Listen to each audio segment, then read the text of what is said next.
2014 was a busy year, but rest assured, Sugar Land is not resting on its laurels, as 2015 is another busy year with many very ambitious projects. At this time, I'd like to preview the exciting things we have planned for this year.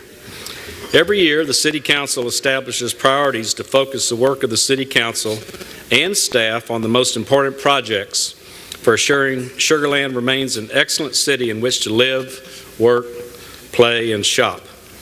This year's priorities include the safest city in America, building community, a great place to live, responsible city government, and strong local economy. And with that, we will get into the first priority, which happens to be our most vital component and one of the most important things to me, which makes Sugar Land such a great place to call home, and that is our public safety. After 3 years of planning and preparation, on January 1 this year, 2015, we launched a fire-based ambulance transport system. With the addition of 5 ambulances, increased paramedic certifications, and expanded dispatch operations, we expect to increase response times for the arrival of ambulances in Sugar Land. As part of our EMS rollout, 10 of our current firefighters received advanced training and became certified paramedics. An additional 13 firefighters were hired, bringing our total number to our city to 34 individuals. The EMS team has already responded to over 200 calls within the first 3 weeks of service of this year. The Sugar Land Fire EMS motto is one mission, one team. Many of our departments collaborated to implement EMS, and this motto exemplifies the unified effort behind this important step toward enhancing service for the city of Sugar Land. We are very proud to bring this service to our citizens. EMS was a priority identified by our medical director and health authority, Dr. Joseph Anzadua, who, as you can see, wears many hats in our city. From unfortunately giving me flu shots to assisting with the strategic project to improve the delivery of life-saving emergency medical service in Sugar Land. In working to launch EMS, Dr. Joe specifically recommended the following: improving response times for advanced life support calls, creating a patient care reporting system so paramedics in the field and in transport can ensure local hospitals have access to information prior to the arrival of a patient, building on a network of assets that provide flexibility, speed, efficiency, and public safety response, and building an emergency medical dispatch capacity that will send the appropriate personnel and equipment to each EMS call. At this time, I'd like to recognize Dr. Joe, who is an integral part of making our EMS a reality. Dr. Joe, will you please stand?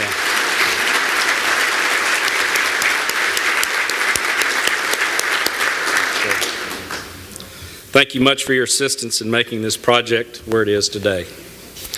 We also actually have one of our new units here this morning, and it's right parked out immediately out the curb of the Marriott. So as you leave, if you'd like to go through it and take advantage and visit it with some of our personnel, please feel free to do so. The importance of Sugar Land being safe cannot be overstated. I'm proud to report that based on FBI crime statistics, Sugar Land is again the top 20 safest cities in the nation, placing us as the 3rd safest city in Texas and the safest city in the Gulf Coast region. In fact, our crime rate is the lowest it has been in 20 years, and being the safest city will continue to be our goal this year. Recently, the police department began to work on staffing impact teams, which focus on investigating burglaries in both residents and vehicles and other priorities at which they may arise. Our impact teams have been very productive, making 4,102 traffic stops and 138 arrests last year. Our impact teams will continue their efforts to maintain the safety of our community in 2015. In addition to attracting the most qualified officers, we continue to keep, and Council supports the latest technology. Because of our new software, officers will now have real-time auto vehicle location systems in their patrol cars. In other words, we always know where each officer is located, which means increased officer safety when responding to events like suspicious traffic stops and emergency calls. This sophisticated system allows us better to respond to major events by providing a visual where every patrol car is located, allowing us to shift the units around as needed. As our city evolves, so our needs provide training for our public safety personnel, both police and fire. We're currently in the planning and design stages of developing a state-of-the-art training center at the Sugar Land Regional Airport that will house a drill tower, a burn building, a firearms range, a driving track, a physical fitness equipment, and both classrooms and meeting spaces.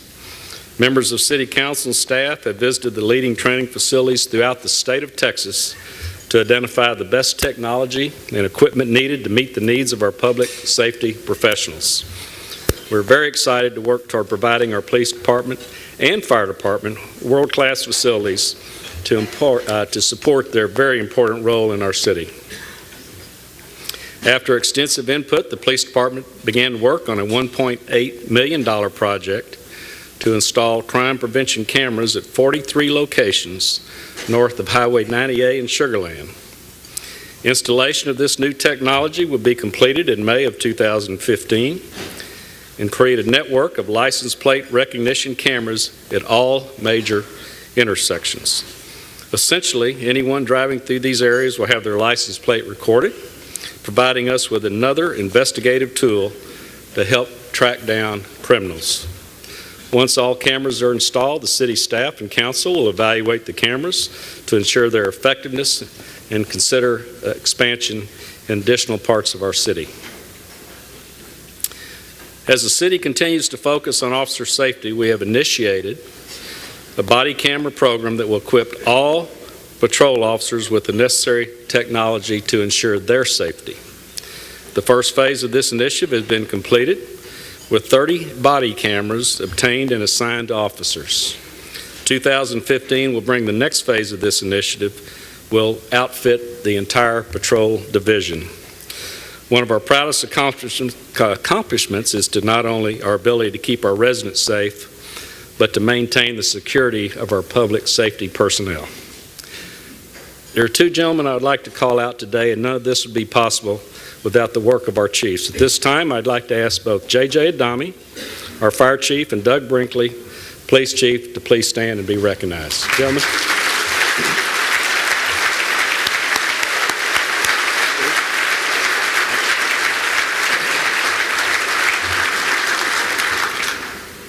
Thank you, gentlemen, for your leadership.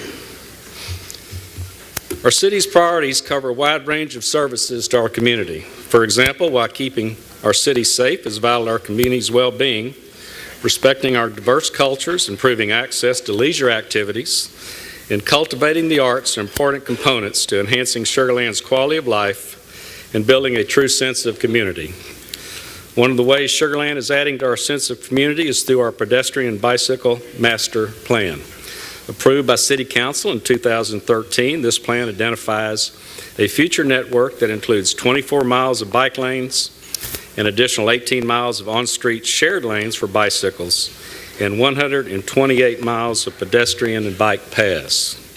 We're excited to increase the citizen access to these high-quality trails, not only for recreational activities, but as an alternative form of mobility in our city.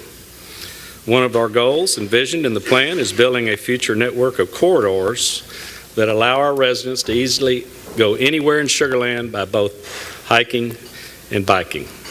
More than 3.5 miles of new pedestrian and bicycle routes have recently been completed, including the side paths along University Boulevard that connect existing lanes to the Telfair Avenue.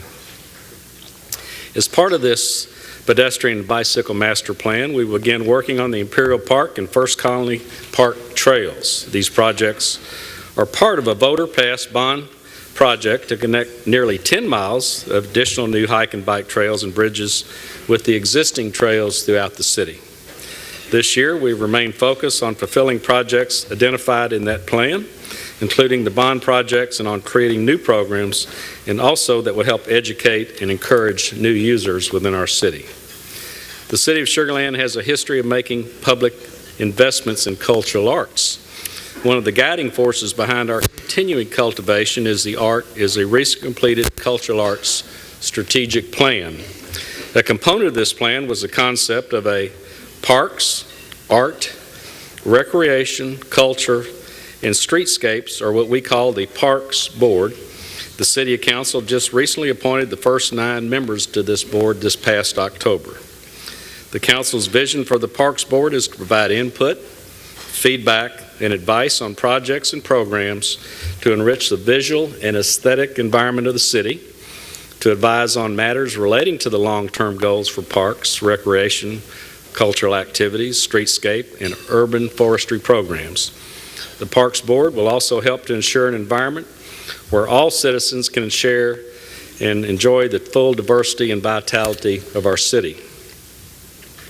In addition to the Parks Board, the Cultural Arts Strategic Plan also recommended establishing a public art plan, which will develop a structure for the public art program within Sugar Land.